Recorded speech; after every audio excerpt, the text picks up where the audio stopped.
Welcome to the Hollywood Scholar. I'm Jed Morgan, and as many of you know, the Witcher series and franchise is one of my favorites in all sci-fi and fantasy. I love the games. I played them so many times. The third one I think is definitely one of the best of all time, if not the best, and I've read the books so many times. It's just an incredible story with so many great characters. That's why I was definitely excited when I heard that CD Projekt Red was going to potentially be making a fourth game earlier this year, even with it being focused on series. She's actually my favorite Witcher character. So I was all on board for this announcement, but there have been some new announcements with that, with a recent strategy update that really put things into clear focus, and it's way more crazy and over the top than I had initially suspected, and it's way, way bigger than I could have possibly imagined. But just when my excitement of this broad future was getting to the heights that I couldn't believe, they threw in a couple jabs that really sunk it down into, oh, yeah, it's 2022. Nothing is allowed to be good, is it? But we've got this article here from Geeks and Gamers that I actually wrote. So if you're interested, definitely go check out geeksandgamers.com. A lot of great stuff there. But I just talk about the history a little bit and about CD Projekt Red's issues with Cyberpunk. In this announcement, a Cyberpunk game sequel was actually additionally announced. I enjoyed Cyberpunk, really liked the anime, but I'm not super interested in the sequel. I enjoyed the first one.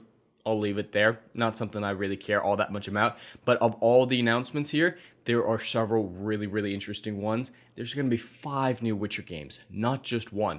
And I don't know if they're going to call it The Witcher 4 or what. According to Game Rant, their guesswork is that we're going to get The Witcher 4 at 2025 at the soonest. And that definitely makes sense with how long it takes CD Projekt Red to make games. Even though in here they do say that they plan on making all these games over a 6-year period. So I'm not sure how that's going to work, and a lot of them are going to have multiplayer added. I really don't know how that's going to work for stories like The Witcher. For Cyberpunk, sure, absolutely makes sense. I just don't see how, multiplayer is going to work in a Witcher franchise. But starting out, Project Orion is the next Cyberpunk game. Really don't care much about that. It might be interesting. It's probably really far down the horizon, but this is the really, really interesting one.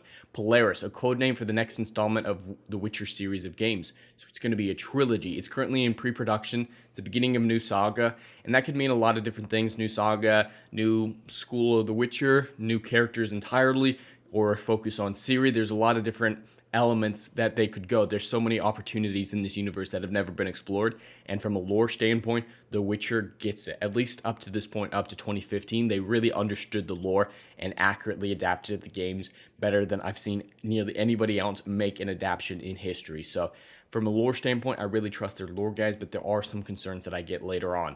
And I really hope it is Ciri, if not one of these other ones is about Ciri, because I really do love Ciri. And yeah, all 3 of these games are rumored to be taking place over 6 years. Now there's Canis Majoris, a fully fledged Witcher game separate from the Witcher saga, starting with Polaris. It will be developed by an external studio that have worked with the Witcher games in the past. Don't really know this one at all. Definitely sounds like another AAA game. It's just not the same story. So I wonder if this is very far away. Maybe this one's like in Zerrikania and it's geographically separated from the others. That'd be really interesting to explore parts of the worlds that not even the books had a chance to do. I'd really love to explore Zerrikania because dragons are very important there. So we could really get some cool dragon stuff that we aren't able to in the Northern Kingdoms. Sirius, a code name for the game developed by the Molasses Flood, which is a subsidiary of CD Projekt Red, if I understand correctly, set in the Witcher universe and created with the support of CD Projekt Red. It'll differ from the past productions, offering multiplayer gameplay on top of a single-player experience, including a campaign with quests and a story. I don't know how that's going to work out. They did say that they want to add multiplayer to the majority of these future projects. I don't know why they're heavily emphasizing it on this one, but in the end, diversity in content makes it so that they can get the broadest fan base possible and hopefully satisfy all of them. And so I'm actually okay with this spin-off game, even though I'm not a big multiplayer guy. As long as I'm still getting my Polaris and my Canis Majoris, totally fine with the series. Just not something that may attract me specifically. Now, this is one thing that I briefly want to mention here is there might be getting spread too thin because they've only ever worked on a single game at a time. And Cyberpunk nearly broke the company because of how poorly managed it was and how overworked everyone was to meet those deadlines that they kept pushing back, and they still had so much trouble. If they had that much trouble for one Cyberpunk game, how in the hell are they going to do one Cyberpunk game, 5 Witcher games, and the Sidar new IP that they're developing, a new game completely separate from these 2 universes that they're building?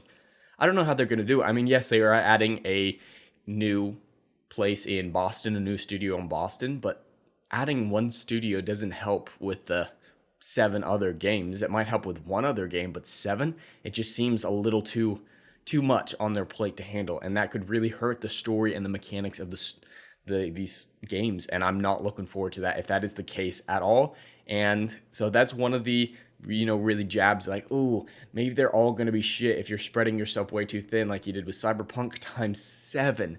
And then there was one final nail in the coffin that it's just like, man, is it over?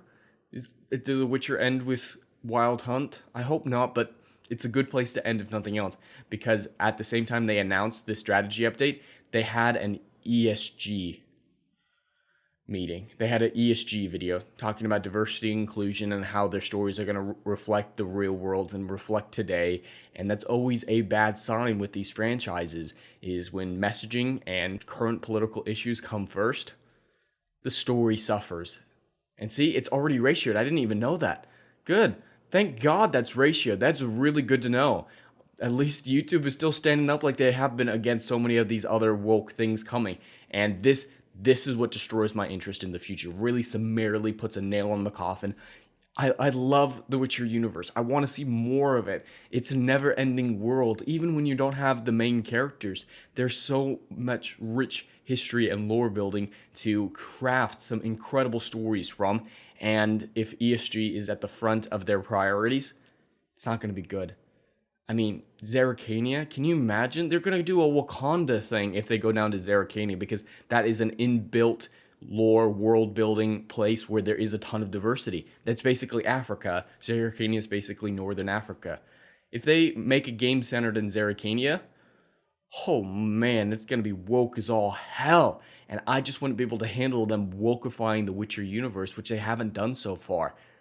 There are stuff that is a little bit modern in The Witcher sometimes. I mean, Ciri's lesbian for several years, or at least she lost her virginity to a woman in the books, and for two and a half books, she was in a relationship with this girl Metals. So there are stuff in it that you could lean towards that way, but it's all integrated in the story in a positive way. ESG doesn't integrate things in a positive way. It just mallets it in there where it doesn't fit and makes the whole story morph around it, and it always turns out into a Frankenstein's monster of a narrative rather than gradually inputting stuff in where it makes sense and is to the betterment of the story and the characters. So The Witcher has a lot of red flags, and I don't see the future of the series improving on what we had before.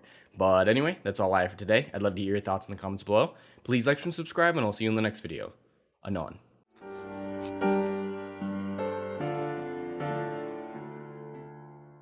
If you like what I do here and want to see good, compelling stories that Hollywood will no longer give you, check out my book series, Odyssey of a Phoenix, a mythological epic about philosophy, morality, and modern-day mental illness issues. Books 1, Down in Flames, and Book 2, Apocalypse Then, currently on sale. Book 3, Kill the Dark, coming soon.